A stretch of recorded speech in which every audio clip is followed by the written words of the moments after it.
The world is loud, even when it's quiet. In the still of midnight, 100 tiny screens glow behind darkened windows. A phone buzzes on a nightstand. A television murmurs in an empty room. Our minds, too, hum with activity, replaying the day, anticipating tomorrow, jumping from thought to thought like restless monkeys. We live in an age of overstimulation. Never have our senses been so constantly flooded with information, entertainment, and noise. It is as if we are afraid of silence, afraid of doing nothing, so we fill each moment with something, anything to avoid the hush. In this endless buzz of stimuli, a paradox emerges. We are always entertained, but rarely at peace, endlessly connected, but often lonely, overstimulated, yet somehow numb. How did we become so uncomfortable with stillness? Centuries ago, the philosopher Blaise Pascal mused that humanity's troubles stem from our inability to sit quietly in a room alone. Today, that observation feels truer than ever. When faced with even a few minutes of quiet, we panic, reaching for our devices, seeking a distraction, anything to avoid quiet solitude. In one modern experiment, people were asked to sit idle with their own thoughts for 15 minutes. The majority became so uneasy that they chose to give themselves mild electric shocks rather than endure the silence. Imagine that. Pain was preferable to the discomfort of doing nothing. Welcome to the age of overstimulation, where the very idea of nothing happening is terrifying. We have become escape artists, fleeing boredom and stillness at every opportunity, not realizing the toll it takes on our minds and souls. The restless mind. Under the relentless barrage of input, our brains are struggling to cope. Each ding of a notification, each new video autoplaying, each headline demanding our attention triggers a tiny burst of excitement in the mind. At the neurological level, these constant mini-rewards flood our brain's reward circuitry with dopamine, the neurotransmitter of pleasure and anticipation. For a moment, the new text message or funny meme gives us a hit of satisfaction. But like any thrill that's too frequent, the charm quickly fades. Neuroscientists warn that an endless stream of quick highs can desensitize our brain's reward system. We start needing more stimuli to feel the same pleasure, a bit like an addict building tolerance. Scroll through one more post, click one more video, buy one more thing. Each momentary buzz feels necessary just to feel okay. Over time, this cycle leaves us increasingly demotivated and anxious when we're not being stimulated. We feel flat and agitated in the quiet moments, so we seek another hit of novelty, and the loop continues. This dopamine burnout, as some psychologists call it, means that by chasing constant stimulation, we actually dull our ability to enjoy life. The brain's baseline for pleasure shifts upward, and simple joys no longer satisfy. After an evening of binge-watching flashy shows or conquering video game levels, something like reading a book or taking a slow walk might seem unbearably tame. Our attention spans, too, begin to fray. Accustomed to instant gratification and rapid-fire media, we find it harder to focus on anything that isn't immediately exciting. Attention fatigue sets in. The mental muscles that help us concentrate get worn out by overuse and overload. Many people report feeling mentally exhausted despite doing nothing in particular. It's the cumulative strain of switching contexts 1,000 times a day and never letting the mind rest. We carry a constant undercurrent of stress. The mind, bombarded by stimuli, never gets to fully shut down and reset, so we live in a state of chronic mental overstimulation, like a computer with too many tabs open. Emotionally, there's a quiet cost as well. When we consume so much information, news of disasters, viral videos, endless social media posts, our hearts struggle to keep up. One minute we're watching a clip of a war zone, the next a cat video, then an ad for the latest gadget. The rapid juxtaposition of intense and trivial content can make it hard to process or truly feel any of it. Psychologists note that emotional desensitization can occur. The first time you see a disturbing image, it hits hard, but after you've seen hundreds, you barely flinch. We might not even notice this numbing happening to us. We think we're used to it or just jaded, but in truth, our emotional range is being sanded down by the sheer volume of stimuli. The result? We can become less empathetic or find it hard to experience deep joy or sadness. Everything becomes a blur, just content. The restless mind, constantly fed but never fulfilled, ends up in a strange twilight, craving more input out of habit, yet overwhelmed and exhausted by it all. A culture of constant noise. This personal mental turmoil doesn't arise in isolation. It's a product of modern culture. We have built a society that runs on constant noise. Walk down any city street or even sit in a suburban home. There is almost always a screen glowing or music playing. Cafes and waiting rooms have TVs, stores pump playlists, and our phones chime persistently in our pockets. Culturally, stillness is seen as emptiness to be filled.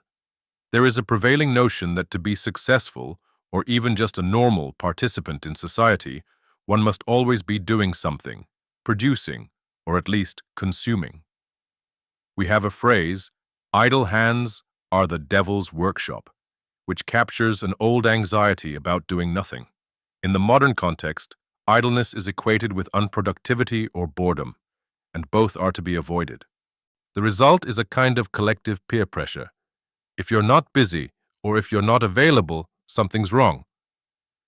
We check our work email at midnight, reply to messages at the dinner table, and feel guilty if we're not constantly accessible or in the loop. Driving this culture is an economy that profits from our stimulation. In the age of digital capitalism, attention has become the most coveted commodity. Tech companies, media outlets, advertisers, they all compete fiercely for a slice of our mindshare. There's money to be made every time we click, scroll, or linger on a piece of content. So entire platforms are engineered to be addictive. Infinite scrolling feeds that never end, autoplay videos, notifications designed to pull us back in. We are inundated with curated temptations for our eyes and ears. It's no coincidence that we feel compelled to keep checking our phones. They are designed that way. In this economy of distraction, our inability to relax and sit still is extremely profitable. We have become consumers in a 24/7 marketplace of stimuli, and also the product being sold, as our attention is bartered for revenue. The pace is frenetic. News cycles churn out breaking stories by the hour, keeping us alarmed and hooked. Social media creates a global chatter that never sleeps, a chorus of millions of voices we can tune into at any moment. It feels exciting, but also suffocating, like a crowd that never disperses. Social norms have evolved around these technological realities. It's now normal to see a group of friends at dinner all looking at their own phones, each person caught in a different elsewhere. It's normal to respond to a work message on Sunday because the boundaries between work and rest have blurred under the glow of the screen. We scroll through our feeds late into the night because there's a fear of missing out if we don't. We live by the rhythms of algorithmic feeds more than natural day and night. The silence that once naturally fell in evenings or early mornings is now filled with the global chatter coming through our devices. And if you do choose to step away and be silent, it can feel like you're the odd one out. Our collective habits gently enforce the idea that you should be online, should be busy, should be responding.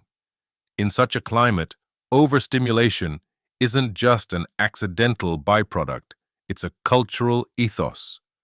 The South Korean German philosopher Byung-Chul Han has described our modern society as a kind of burnout society, where every individual becomes an ambitious project of their own, constantly working and improving until they collapse.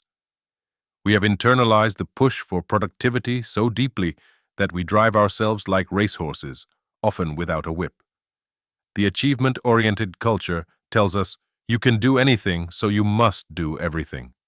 Rest, idleness, or quiet contemplation don't seem like valid options when every minute could be used to learn, earn, or experience something new. Even our leisure has become frantic. Think of how we often vacation. We schedule activities back to back, take hundreds of photos, share updates constantly, turning what should be relaxation into another form of performance and consumption. Han's critique of digital capitalism goes further. He argues that this system of endless stimulation and pressure hollows out our inner life. We become ever-active shells, doing and consuming without building deeper meaning.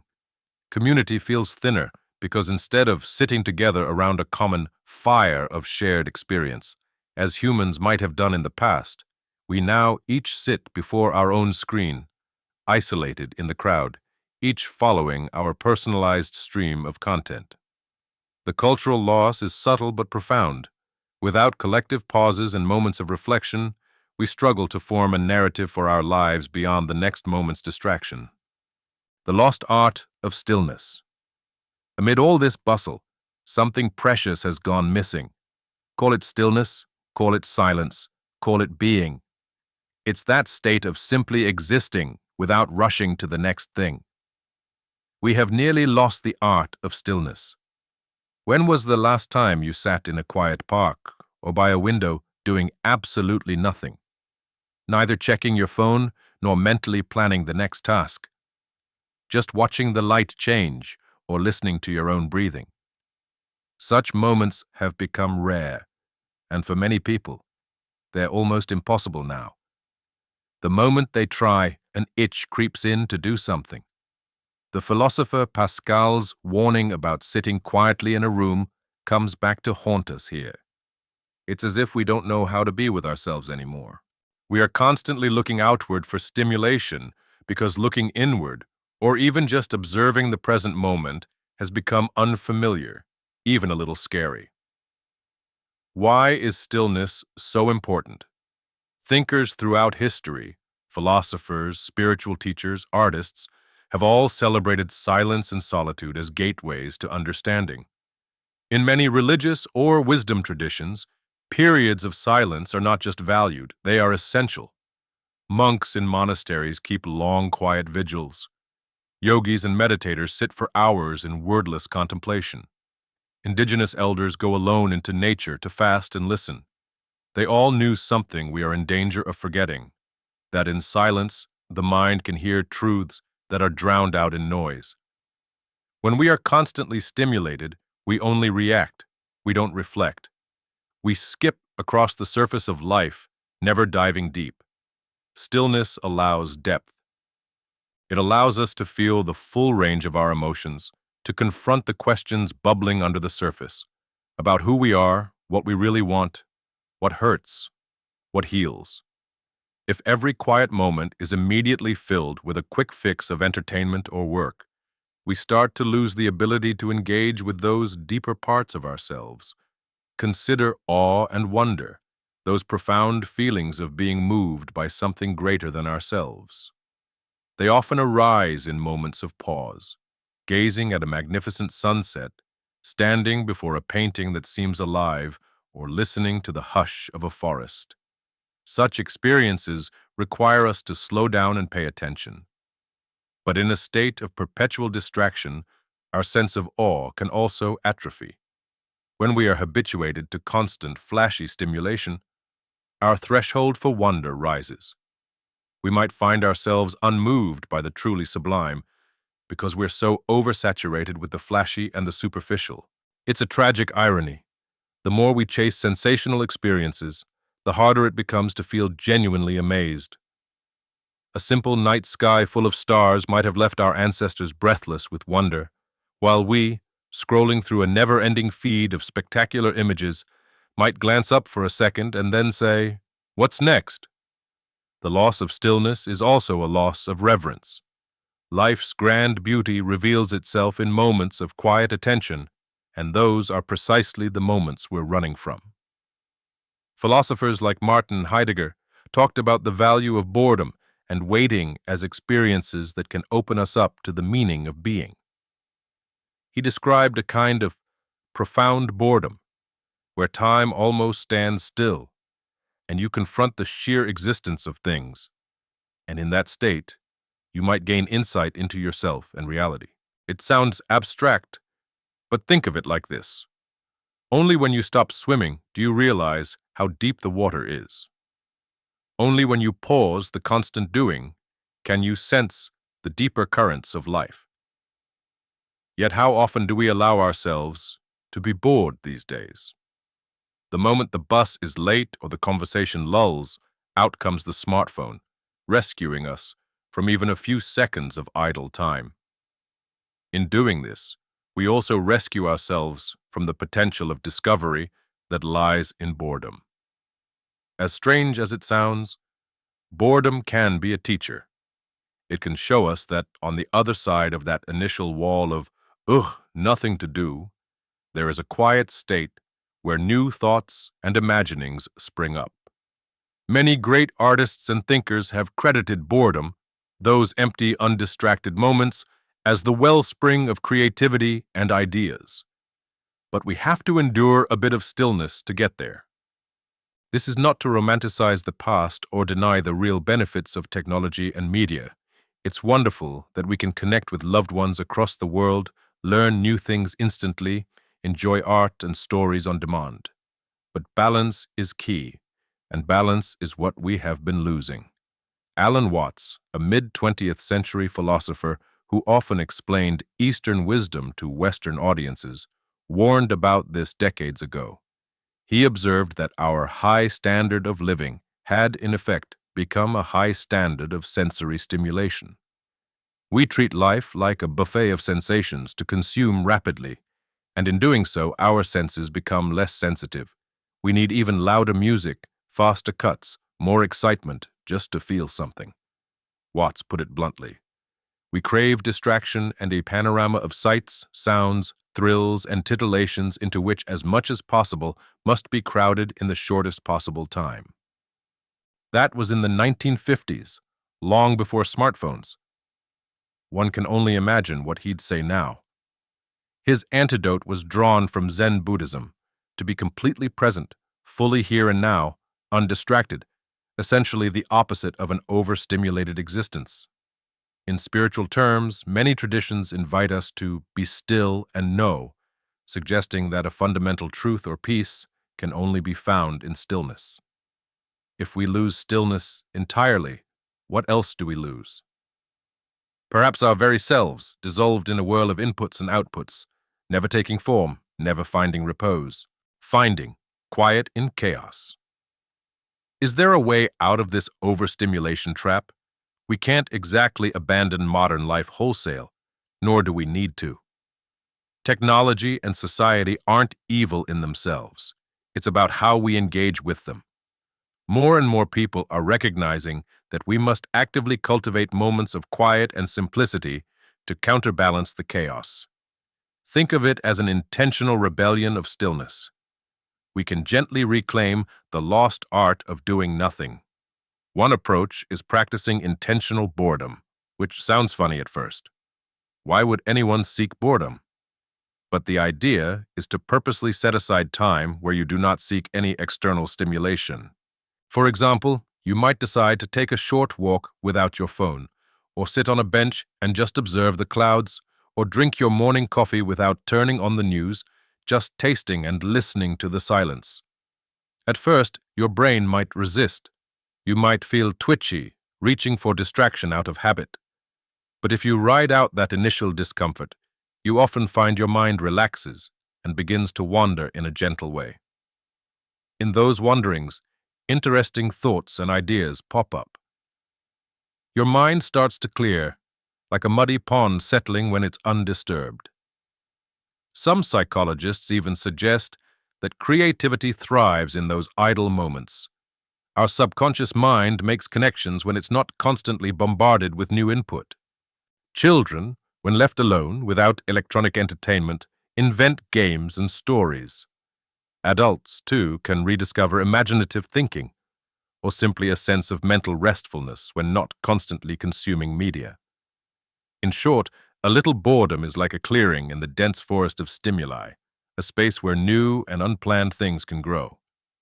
Another remedy gaining popularity is the digital detox or digital fasting. This can take many forms, from a simple daily habit, like no phones during dinner or in bed, to more elaborate breaks, like a weekend offline or a vacation with minimal gadgets. Some families practice a tech-free Sunday, for instance, to reconnect with each other without screens in the way. At first, these breaks can be challenging. You might feel as if you're missing a limb or worry that you're missing out on something important. But after the initial anxiety, many people report a kind of detoxification feeling. Their mood improves, they sleep better without the blue glow of screens at night, their thoughts slow down, and time even seems to stretch out a bit more. A day without checking social media can feel oddly expansive, as if you regained hours you didn't know were being eaten up. By temporarily stepping out of the stream of notifications and news, we give our nervous system a chance to downshift from high alert. The background stress of needing to respond or to stay updated begins to ebb. In that calm, you might rediscover simpler pleasures. A leisurely conversation, reading a book deeply, or going for a run and actually noticing the surroundings instead of tracking metrics on a smartwatch. Perhaps the most time-tested antidote to overstimulation is nature. The natural world operates on a very different frequency than the digital one. Go to a quiet meadow, a beach, or a mountain trail, and you'll find that nothing demands your attention with flashing icons or loud ads. Instead, nature invites attention softly. The wind rustling leaves, the distant call of a bird, the way sunlight falls on the ground. Research in psychology has consistently found that time in nature restores our frazzled attention and soothes our stress.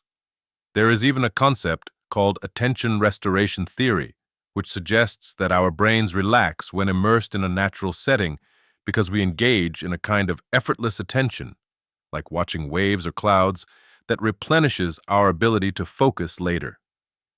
You might have noticed that after a day outside, hiking, gardening, or simply sitting under a tree, you feel mentally refreshed in a way that, say, a day on the internet never gives you. Nature offers soft fascination, a gentle kind of stimulation, think babbling brooks, moving clouds, that calms the mind instead of fracturing it. Many people are now deliberately seeking out green spaces as a balance to their screen-saturated lives. Even a short walk in a park during a lunch break can provide a reset. And beyond the psychological benefits, there is a spiritual nourishment that often comes from nature. In the stillness of the woods or the grandeur of a starry night, we reconnect with a world bigger than ourselves, which puts our hectic lives in perspective. We remember how to feel small and awestruck again, a welcome antidote to the onslaught of trivial stimuli. Practices of mindfulness and meditation have also surged in popularity as people search for calm within. Mindfulness is essentially the practice of deliberately paying attention to the present moment without judgment. Whether it's your breath, the sensations in your body, or the sounds around you, it trains us to do something radical. Just be here now. At first, sitting in meditation can feel like exactly what we fear. Nothing happening, boredom, restlessness. But guided by centuries of wisdom from traditions like Buddhism, many discover that this nothing is actually full of life. The chatter of the mind gradually settles, and one begins to notice things once overlooked. The subtle rhythm of breathing, the way emotions rise and fall like waves, how busy and cluttered the mind normally is. With practice, those racing thoughts start to lose some of their power, and a person can find a pocket of peace even amidst a noisy day. Mindfulness can be done in formal meditation sessions or in informal ways, like mindful eating, truly savoring each bite, free of distractions, or mindful walking, feeling each step, hearing the ambient sounds. All of these are ways to break the habit of constant, multitasking stimulation and return to one thing at a time. They reintroduce slowness and intention into our routine. Even without calling it meditation, we can adopt small silence practices. Maybe it's as simple as enjoying a single task quietly, drinking your morning tea on the porch in silence, no phone, just observing the steam rise and the birds chirping. Or taking 5 minutes before bed to sit in low light and let your thoughts unwind rather than scrolling a phone. Some people find solace in journaling, an old-fashioned notebook and pen, which creates a slow, reflective space between you and your thoughts, quite unlike the fast scroll of social media. Others might try prayer or attending a place of worship, not necessarily for religious reasons, but to be in a place dedicated to quiet reflection and community away from screens. There is also a resurgence of interest in retreats, some secular, some spiritual, where one goes for a few days to a quiet place, often with a rule of no digital devices, and sometimes even periods of complete silence. Participants often report that it's difficult at first. The mind rebels, the fingers itch for the phone, but by the end, there's a profound sense of reset, a clarity and calm that feels deeply refreshing. What all these remedies have in common is the idea of creating space. Space in our day, in our mind, in our senses. It's about slowing the pace just enough that we can catch up with ourselves. It might feel like swimming against the current of modern life, and in a sense it is. But even a small, consistent practice, like a daily walk or an evening quiet time, can be an anchor of stillness that keeps you from being swept away entirely. We start to remember that life is not a race or a non-stop carnival ride. It can also be a gentle stroll, a soft melody, a moment of light and shadow. Importantly, these suggestions aren't about perfection or rigid rules. You don't have to move to a cabin in the woods or throw away your smartphone. The goal is balance, reclaiming enough stillness and silence that the noise of the world doesn't deafen you to your own voice and the whisper of real, meaningful experiences, bringing it all together. In the end, the age of overstimulation is not something we can escape by time travel or magic. It is the reality of our era. But we are not powerless within it. Just as an overwhelmed individual can learn to say enough and step away for a breath, our society can slowly remember the value of quiet.